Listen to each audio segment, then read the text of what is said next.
Olá, meu nome é Fernando Zalck, sou doutorando no programa de pós-graduação em Arquitetura e Urbanismo da UFPEL e hoje apresento o trabalho intitulado Padrões Geométricos da Natureza aplicáveis à Arquitetura Sustentável, desenvolvido juntamente com as professoras Janice Pires e Adriane Borda, no eixo de Morfologia Urbana e Desenho Ambiental. Historicamente, a geometria integra a arquitetura como uma linguagem formal, estética, estrutural e funcional. Pensando então num contexto mais atual, né, dessa arquitetura contemporânea, especialmente a que se utiliza de modelagem paramétrica e formas cada vez mais otimizadas, torna-se fundamental compreender os conceitos geométricos nesses processos. Nesse sentido, é importante destacar que esse trabalho é um desdobramento de pesquisas anteriores, em que se evidenciou a importância de explicitar conceitos geométricos implícitos em projetos arquitetônicos paramétricos baseados em malhas. Nesse processo, então, surgiram questões relacionadas à sustentabilidade, em especial o potencial da geometria como instrumento de integração entre a concepção formal e os princípios de desempenho. E aí que entra a biomimética, que nesse contexto ela vai ser uma abordagem relevante. Porém, quando tratamos dela, né, reforçamos que ela não é só uma mera imitação da forma da planta ou de um animal, mas ela é uma disciplina voltada a compreender estruturas e processos biológicos, e em especial que geram soluções sustentáveis. Aqui destaca-se que a natureza passou por milhões de anos de refinamento de soluções, seja de leveza, de resistência ou de uso de materiais, em que a geometria atuou e atua como base para codificar e compreender essa eficiência natural, né?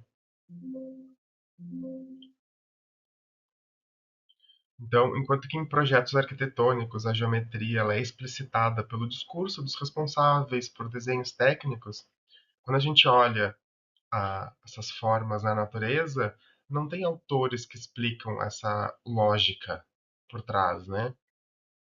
E com isso, então, surge a questão principal do trabalho, que é como identificar, analisar e sistematizar os conceitos e padrões geométricos observados na natureza, de modo que possam subsidiar, de maneira explícita e aplicável, o desenvolvimento de soluções biomiméticas em projetos arquitetônicos. O nosso objetivo principal, então, é compreender a relação entre os padrões geométricos da natureza e sua aplicação biomimética, construindo um conjunto de saberes que integre a geometria ao processo de concepção da arquitetura sustentável.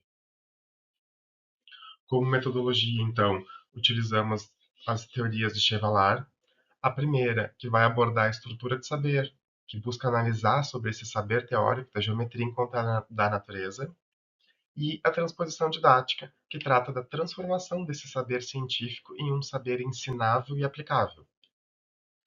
Nesse processo, busca-se a decodificação do saber geométrico da natureza para o contexto arquitetônico. Porém, essa transposição, né, será desenvolvida em outro momento através da modelagem paramétrica. Nesse sentido, então, o recorte do artigo ele vai abordar essa primeira etapa, né, essa primeira concepção, que vai focar na estrutura do saber presente na natureza. Então, para que a gente possa olhar essa geometria, né, visto que a gente não tem aquele autor descrevendo o processo da configuração da forma, foram utilizados os seguintes referenciais: o padrão ABC e alguns padrões bidimensionais reunidos na tese de Gago, em especial as 15 propriedades de Alexander e as características geométricas para o design gráfico de McNabb. O padrão ABC, então, ele vai funcionar como um alfabeto de raciocínio espacial, em que são 32 ícones divididos em 4 grupos. Os grupos são os padrões de crescimento, a geometria, as simetrias e os blocos construtivos. E por que vai funcionar como um alfabeto? Porque assim como a gente combina letras para formar palavras, nós combinamos esses ícones para configurar, construir estruturas naturais mais complexas. E isso é importante ainda porque conecta, aproxima mais essa observação biológica à parametrização, em que vai criar relações, conexões de elementos simples para criar uma complexidade maior. Então, em síntese, o padrão ABC ele vai, né, compreender esses 4 grupos em que no padrão de crescimento vão ser abordadas geometrias que representem a interação com o ambiente, o processo de formação, já as próprias o grupo denominado geometria, né, representa as formas básicas estáticas, geometrias poligonais.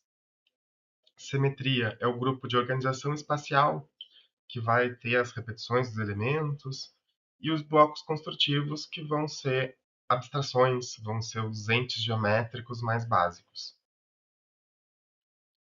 Então, a partir da revisão de Gago, obtém-se outras referências, né, para olhar a natureza.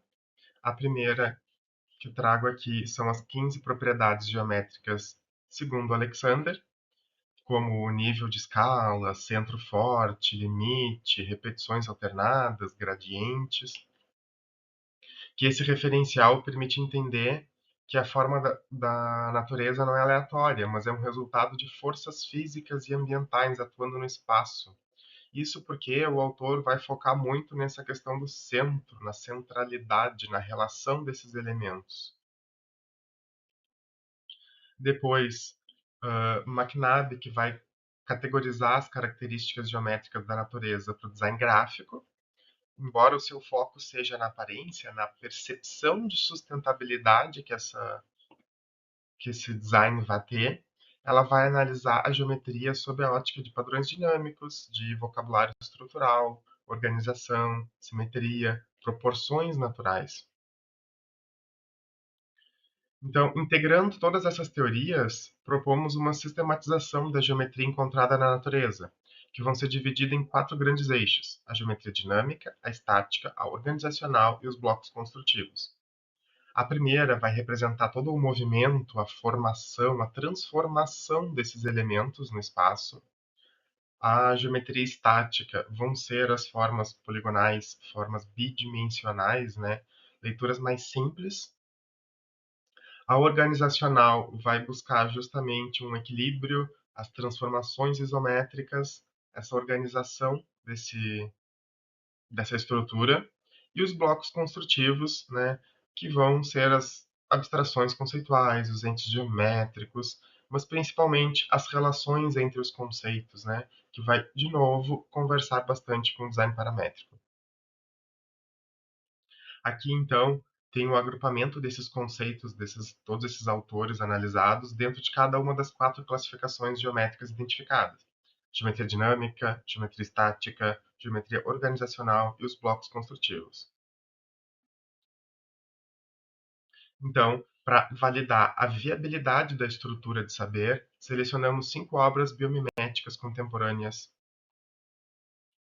entre elas o Estádio Olímpico de Munique, Taichung Opera House, o Centro de Arte de Singapura, o Museu de Arte de Milwaukee e o The Gherkin.